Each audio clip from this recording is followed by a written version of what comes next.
우리 시대에 지박적으로 다 나타난 건 제가 보기에는 박정희 전두환 시기가 식민지 잔재로부터 시작됐던 그 미청산된 일제시대의 관행들, 뭐 고문 행태들, 그리고 군사주의에 근거한 군인들의 폭력성, 이런 것들이 지박적으로 나타났다라고 저는 그 부분에 대해서는 뭐 나도 긍정을 하는 부분이고요. 네. 그러면서도 이제 하나 꼭 우리가 잊지 말아야 될 것은 사실은 이제 1948년도죠. 우리 네. 정부가 수립, 예. 정부 수립이 되었는데 이승만 정권이 결국은 장기적 집권을 위해서 결국은 스스로 이제 그런 플랜들을 가지면서 이제 뭐 헌법을 고친다든지 제도적으로 결국은 자기들의 정당성을 그렇죠. 확보하기 위해서 이제 민주적인 여하튼 어쨌든 미흡하지만 절차에 의해서 만들어졌던 뭐 재헌헌법이라든지 이런 것들을 왜곡시키고 또 자기들의 어떤 집권의 정당성을 확보하기 위해서 이제 또 개헌을 하고 개악을 하는 거죠. 그렇죠. 개악이죠. 예. 그래서 국민들에 의해서 수용될 수 있는 것이 아니라 결국 권력자의 입맛에 맞는 하나의 그런 법들을 제정하면서 그렇죠. 거기서 이제 국민들이 저항을 하면 그 저항에 따른 하나의 그런 어떤 의미에서 제압의 하나의 조건으로 하나의 그런 이유로 인해서 고문이 행사되고 국가 폭력이 행사되고 그러지 않았나. 그러면서 이제 결국 그것이 또 이어져 가지고 나온 것들이 이제 예를 들어 박정희의 유신헌법 1972년도에 있었던 유신헌법도 결국은 긴급조치라든지 뭐 이런 전반적인 것들은 결국 자기들의 장기 집권의 플랜에 의해서 만들어진 것이고 그러다 보니까 국회가 해산이 되어지고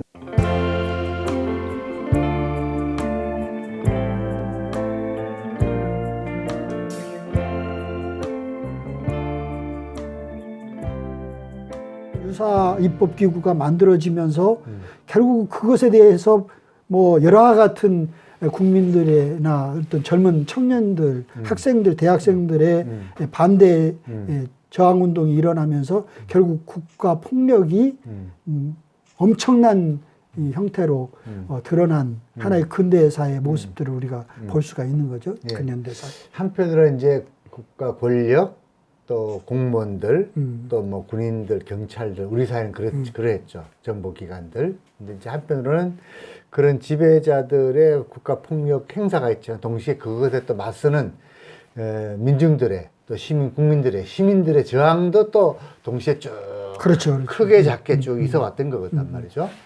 그게 이제 크게 보면 우리의 민중사죠. 민중사. 뭐 밀란으로부터 시작해서 동학혁명, 3.1운동, 뭐 4.19 혁명, 4.19 이거 또 뭐 그런 다양한 형태의 요랑쟁, 촛불혁명 이어지는 과정은 끊임없이 그런 국가폭력에 저항했던 그렇죠. 역사이고 우리 마침내 그런 역사를 한편으로 상당 수준까지 성취하고 그래서 이제 고문을 종결시켰다고 보는데 그러다 불구하고 이제 유신이 청산되지 못한 과거가 우리의 발목을 잡고 일제시대는 끝났지만 일제시대는 청산이 미흡하고 그 다음에 분단이 우리에게 여전히 강요하고 있는 이 그 대결주의가 우리로 하여금 자유롭고 민주적인 의사표현을 가로막고 있는 현실. 내가 이런 말을 하면 괜찮을까? 이런 막연한 두려움, 트라우마 이런 것들이 작동하는 전문문적으로. 그런 점에서 이제 우리가 이제 그런 걸 염두에 두고 고폭업소 활동을 이제 하게 된 건데 우리가 이제 고폭업소 활동을 쭉 하면서 1년여 이제 시작해서 활동을 쭉 하면서 기억을 되살려 보면서 우리가 이제 뭔가를 해야 한다라고 해서 뭐 꼼지락꼼지락 아직 그 정도 수준인데 뭐 선언도 하고 뭐 토론도 하고 하지만은 근데 그런 점들을 이제 고폭업소 활동들에 대해서 얘기를 좀 이제는 해보고 우리 구체적 유신청산연대가 고폭업소의 활동을 하자라고 해서 이제 논의를 시작했던 당사자와 또 하여간 같이 참여해서 얘기했는데 그 얘기를 조금 더 해보십시다. 예. 뭐 나 같은 경우는 여하튼 뭐 이제 유신 청산 민주연대에 대한 이런 부분들은 또 뭐 우리 이대수 위원장하고 같이 이렇게 또 내가 살아온 삶이 있기 때문에 같이 연대했지만 고폭업세에 이제 직접적으로 참여해서 이런 일들의 필요성을 느끼게 된 것은 이제 민주올레 때문이었어요. 그래서 사실은 나 자신도 그저 잊고 살자, 묻고 살자.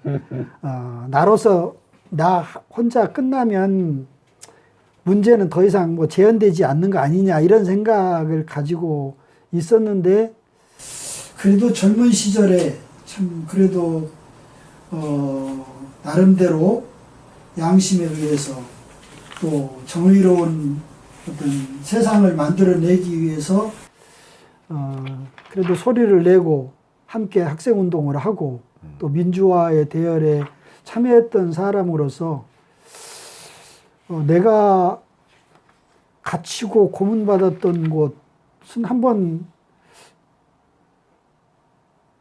더 늙기 전에 또 내가 이 세상을 떠나고 나서 내 자취가 없어지기 전에 한번 돌아보는 것도 괜찮겠다라고 하는 이런 생각으로 민주올레에 참여했었는데 그때 참석했던 우리 동지들의 상황들이 가슴속에 또 같이 이렇게 연결이 되어주면서 이것은 그냥 혼자 묻고 지날 일이 아니고 다음 세대를 위해서 또 오고 오는 우리의 새로운 미래의 세상을 위해서 이런 부분은 한번 정리하고 가는 것이 좋겠다라고 하는 것 때문에 사실은 참여하게 됐는데 사실은 민주올레가 굉장히 저한테는 굉장히 좋았고요. 이 고문과 국가 폭력에 사실은 깊이 관심을 갖게 된 하나의 그런 계기가 되었던 것 같아요. 그러니까 그런 이제 역사를 이제 다시 되새기고 그 현장에 이제 뭐 그 당시의 기관 모습은 다는 아니지만은 뭐 남영동이든지 뭐 중정이든지 치안본부라든지 뭐 이런 거 서빙고 뭐 이런 식으로 쭉 우리가 볼 수 있었던 것이 기억을 다시 되살려 준 거죠. 다시 용기를 좀 또 내기도 됐고 저 증언을 할 수 있게 됐고 그 증언들이 그 당시에 이제 현장 가면 우리가 관련 당사자셨던 분들의 증언이 생생하잖아요. 그렇죠. 그래서 이제 그런 것들이 다른 사람들에게 저도 마찬가지로 그런 이제 파급되는 효과가 있는 거죠. 그랬구나. 그래? 나는 뭐 했지? 나는 어떻게 했지? 드러내므로서도 나도 또 용기를 낸 것이고, 한편으로는.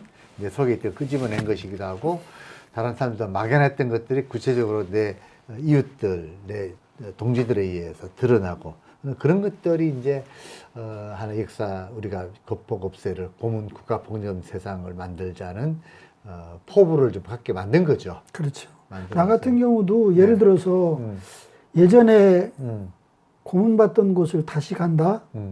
개인적으로는 그러고 싶지 않은 거예요. 왜 그러냐면 예전에 아픔이라든지 그것 때문에 평생 동안 어두움 속에 묻혀 있다시피 사실은 다른 사람에게 얘기하지 못하고 살아왔던 삶의 한 자락들이 또다시 노출되는 것들이 두렵기도 하고 또 그런 것들이 뭐 두렵다기보다는 감정적으로 싫었던 거죠. 예를 들어서 우리 뭐 한신대 한신 선언문을 함께 했던 친구들을 거의 40년 만에 한번 만났어요. 그러면 일반적으로 보면 학생운동을 했던 친구들이고 동지들이고 같이 고생했고 한 생을 어떤 의미에서 보면 같은 방향을 가지고 사회 정의를 위해서 민주화를 위해서 싸웠던 사람들이니까 소중한 사람들이고 만나보고 싶은 사람들인데 내가 먼저 선뜻 야 한번 만나자 이런 얘기가 안 나오더라고요. 그래서 나중에 우리가 집담회를 하면서 그 이야기를 하면서 내가 깨달은 것이 하나가 있어요. 왜 우리 소중한 친구들을 그 젊은 시절에 고생하면서 함께 동지가 되고 친구가 되고 함께 고생하고 고문받았던 친구들인데 왜 같이 살아오지 못하고 왜 멀리서만 바라봤는가 이런 생각을 하니까 그때의 상처가 재현되는 게 싫었던 거예요. 감정적으로. 그러다 보니까 40년 만에 주동자들이 함께 모여가지고 서로 눈물을 글썽이면서 얼마나 고생했냐고 이 얘기를 하고 그제서야 그들이 살았던 현장들을 방문하면서 서로 격려하고 그런 이야기를 했던 기억이 나요. 그러다 보니까 결국은 내가 고문받고 감옥 가고 거기서 뭐 징벌 받아서 정말 개밥 먹고 살았던 그런 현장을 다시 돌아본다고 하는 것이 내 개인의 성향상 또 그게 잘 안 되더라. 그런데 이제 그래도 유신 청산 연대가 이제 민주올레를 이렇게 그렇죠. 준비를 해서 그때의 어떤 기억을 다시 뭐 무슨 이유가 됐든지 간에 여하튼 한번 돌아보자고 하는 것이 의미가 있겠다고 생각이 돼서 돌아보게 되면서 나도 이제 가슴속에 묻어놨던 어떤 의미에서는 상처라든지 그 트라우마 이런 것들이 그때의 기억들이 확 올라오면서 이것은 그냥 묻고 살아갈 내 잘못이 아니고 사실은 집권자들의 잘못이고 그런데 이런 것들을 왜 우리가 숨죽이고 숨겨야 되고 말하지 않고 살아야 되나 하는 이런 것들 자체가 이게 사실은 큰 문제다라고 하는 생각이 들었던 거죠. 그렇죠.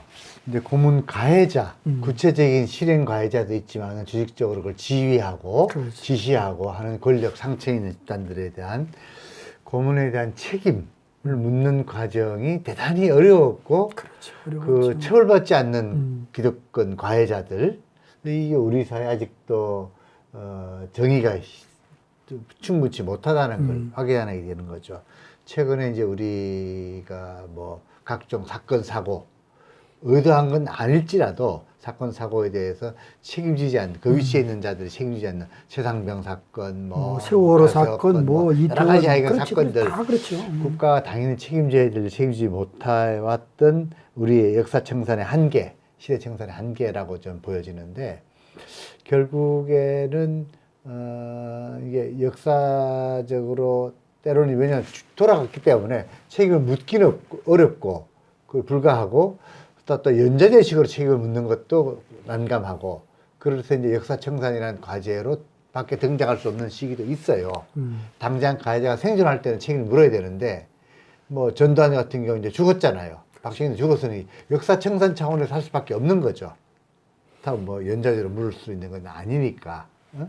기대는 이제 역사청산을 통해서 그 후손들 또 가해자 지금 이제 드러나지 않는 가해자 집단들이 어느 순간 자기 고백을 할 수 있고 또 그걸 가슴 속에 자기의 자책감으로 또 그것에 그런 과정을 통해서 형성된 기득권이라면 그걸 깨닫게 하는 것이 역사 정의를 세우는 과정으로 전 가야 된다고 보거든요. 그리고 식민지 시대에 사실은 독립운동을 하면서 민족의 자주권을 다시 되찾고자 했던 사람들이 있고 사실은 일제에 의해서 친일 행동을 하면서 오히려 우리 민족들을 괴롭히고 했던 사실은 동조자들이 있는데 사실은 그것을 좀 청산해보자고 역사를 청산해보고자 했던 반민특위 같은 경우가 그렇죠. 있었는데 사실은 이승만 정권이 예. 반민특위를 해체를 해버리고 그래서 오히려 독립투사들의 가족은 계속 고통을 당하고 예전에 일제에 사실은 아부하면서 거기서 고문을 자행하고 정말 국민들의 고통을 끊임없이 사실은 가중시켰던 이 사람들은 오히려 현실적으로 출세하고 더 상황들이 좋아지는 이런 것들로 바뀌어지는 과정 속에서 결국은 이게 일제청산이라든지 과거의 역사청산이 제대로 되어지지 않으면서 결국 뭐 박정희 유신도 그렇고 전두환의 어떤 광주 스테이 민주 항쟁의 문제도 그렇고 지금 현재 일어나고 있는 이런 부분들도 결국 다 그런 관점에서 고문이라든지 국가폭력이 재현되어지는 정당성을 내재하고 있는 것이 아닌가 이런 생각을 하게 됩니다.